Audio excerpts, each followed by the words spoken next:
Praise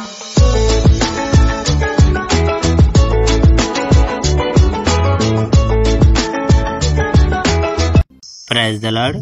ప్రభు అయిన యేసుక్రీస్తు వారు ఈరోజు మనకు అందిస్తున్నటువంటి వాగ్దానం మలాకి 3వ అధ్యాయం 4వ వచనం.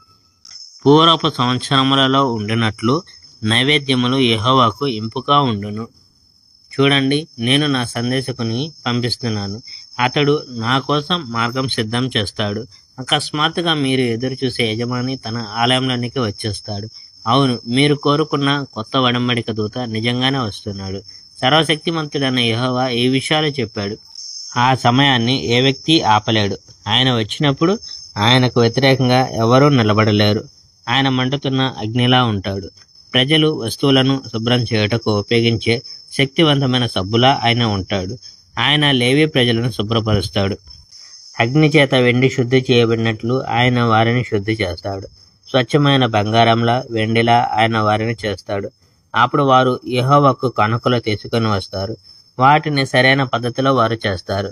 అప్పుడు యూదా నుండి, యెరూషలేము నుండి కానుకలు యెహోవా స్వీకరిస్తాడు. అది గతంలో ఉన్నట్లుగా ఉంటుంది. అది చాలా కాలం కిందట ఉన్నట్లుగా ఉంటుంది. అప్పుడు నేను మీ దగ్గరకు వస్తాను మరియు సరైనది నేను చేస్తాను. ప్రజలు చేసిన చెడు కార్యాలను గురించి న్యాయమూర్తితో చెప్పడానికి సిద్ధంగా ఉన్న మనిషిలా నేను ఉంటాను. కొంతమంది మాయామంత్రాలు చేస్తారు, కొంతమంది వ్యభిచార పాపాలు చేస్తారు, కొంతమంది బూటకపు వాగ్దానాలు చేస్తారు, కొంతమంది తమ పనివారిని మోసం చేస్తారు. వారు వాగ్దానం చేసిన డబ్బును వారు చెల్లించరు. విధవలకు, అనాథ బాలబాలికలకు ప్రజలు సహాయం చేయరు. విదేశీయులకు ప్రజలు సహాయం చేయరు. ప్రజలు నన్ను గౌరవించరు.